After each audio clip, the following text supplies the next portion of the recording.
E se ele foi o pai dos pobres, ele foi a mãe dos banqueiros, ele não se gabava de ter tido um governo, de ter um governo em que os banqueiros lucraram mais do que jamais lucraram em qualquer outro país do mundo. Eu vou até só fazer... Pode ficar à vontade, fazer fica só à um vontade. questionamento. Eu acompanho o senhor desde que eu sou garoto. E é um prazer mesmo estar aqui com o senhor, porque o conhecimento e o intelecto do senhor é inquestionável. Mas eu vou questionar um argumento que eu acho interessante. O senhor falou que a tecnologia, a ciência, a tecnologia, ela deve equipar e não substituir o ser humano. Não só substituir, ela Sim. sempre substitui, mas ela não deve apenas substituir. O que é tecnologia? Sim. Vamos parar um momento para perguntar o que é tecnologia. Há duas maneiras fundamentais de compreender a tecnologia.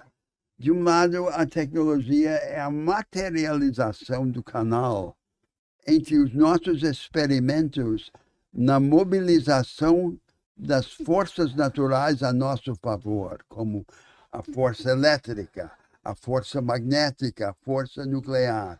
Esse canal entre os nossos experimentos na maneira de trabalharmos juntos e nossos experimentos na maneira de mobilizar a natureza é o que chamamos de tecnologia. Uma segunda maneira de pensar a tecnologia marca a fronteira móvel entre aquilo que já aprendemos a repetir e aquilo que ainda não aprendemos a repetir. Então, tudo que nós já aprendemos a repetir, nós podemos expressar numa fórmula ou num algoritmo. E, em seguida, encarnar a fórmula ou algoritmo na máquina.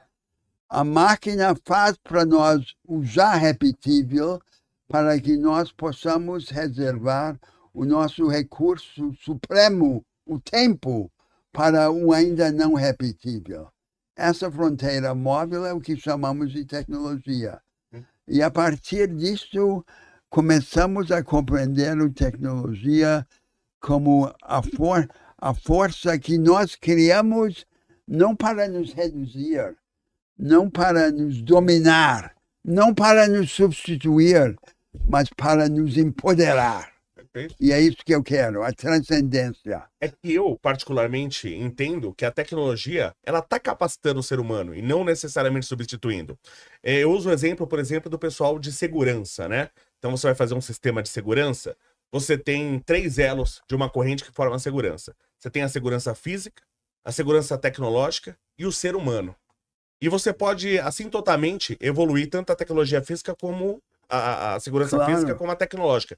Mas o ser humano está ficando para trás a ponto de, quando se quer atacar a segurança, quando é impossível, parece impossível muitas vezes, você ataca pelo lado humano, porque é o elo mais fraco. Então ele precisa ser treinado para ele não ser fraco. Então, assim, a tecnologia está substituindo os humanos em tese, mas os menos capacitados. Porque na hora que eu coloco lá no McDonald's, por exemplo, um serviço de atendimento automático, eu estou substituindo aquele atendente. O ser humano deve correr em frente da tecnologia. Perfeito, que é o que a gente não tem pelo lado do ensino. A tecnologia avança, empodera e nós vamos na frente. Isso. Nós fazemos, nós imaginamos, nós sonhamos aquilo que ainda não está nos sonhos da máquina. Sim, perfeito.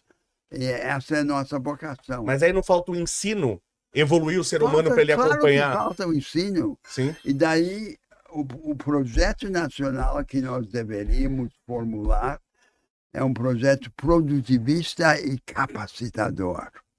É isso que o brasileiro quer. O brasileiro não quer o açúcar das transferências sociais. Não quer apenas usar a política para dourar a pílula do modelo econômico. Nós queremos nos empoderar, nós queremos agir. A ideia mais poderosa no mundo de hoje é a ideia da agência, de virar a mesa contra as circunstâncias e nos empoderarmos de agir contra e transformar o mundo. Mas o senhor acredita que o povo como um todo ele quer se empoderar? O senhor não acha que o povo está bastante acomodado? Não, nós temos um novo Brasil agora. Nós temos esse Brasil do agro, dos emergentes do movimento evangélico. O único movimento social que tem punch no Brasil de hoje é o movimento evangélico. Não é mais o movimento sindical. Agora, este novo Brasil é impaciente com os encostados, com os que recebem as sinecuras. Quem é velho, quem é criança, quem está doente, precisa de ajuda. Mas o homem sadio e íntegro, o homem e a mulher, precisam ser de instrumentos cognitivos e econômicos para agir. E é isso que o Brasil hoje quer. O Brasil quer agir, criar, inovar. E este deve ser o grande tema da nossa política. E não a distribuição do açúcar.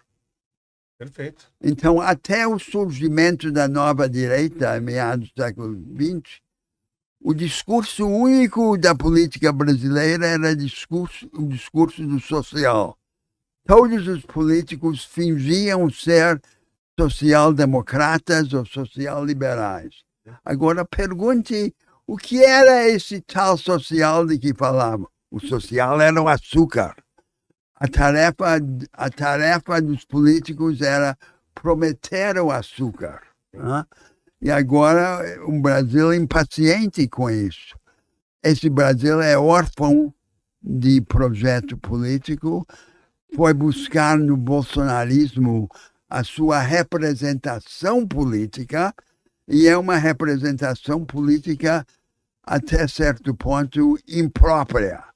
Porque se você observar Lula e Bolsonaro, o projeto básico dos dois foi o mesmo.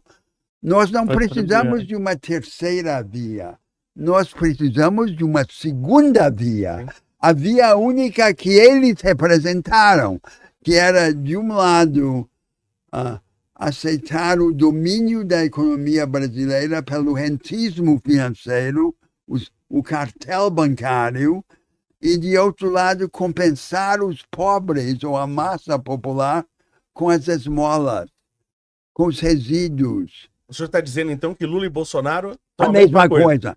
Onde o senhor vai arrumar um encrenca agora. Onde eles divergiram era apenas no simbólico. Na política identitária das minorias, inventada pela esquerda americanizada, contra a política identitária da maioria branca. Era a mesma coisa, é tentar desviar o debate. Bolsonaro não entregou o comando da economia brasileira a um funcionário do mercado financeiro, a um representante dos banqueiros.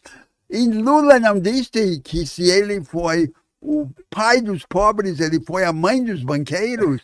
Ele não se gabava de ter tido um governo, de ter um governo em que os banqueiros lucraram mais do que jamais lucraram em qualquer outro país do mundo. Esta foi a estrutura que essa gente construiu. Vamos destruí-los politicamente. Vamos criar uma alternativa para o país. Eu tô achando que o senhor vai sair candidato pelo MBL agora, viu? Que é o discurso do MBL. Invista em prata com a Real, com U no final. Dentro da plataforma você pode escolher quantas gramas você quer comprar, o preço máximo que você quer pagar. Assim você vai estar investindo diretamente num dos ativos que tem mais potencial de crescer, porque a prata ela é utilizada em painéis solares, indústria química, indústria farmacêutica, indústria automotiva, equipamentos eletrônicos. O celular que você está usando, provavelmente ele está cheio de prata dentro, e você pode ganhar com um dos ativos que mais tem potencial de valorizar. Para analisar ações, BDRs, fundos imobiliários, acesse a plataforma do Investidor 10, inclusive para você gerenciar a sua carteira, saber quantos de dividendos você vai receber. Inclusive, eu deixei a carteira da minha filha, a Laurinha, ela tem 3 anos e já invisto para ela. Todos os ativos tá no link aqui embaixo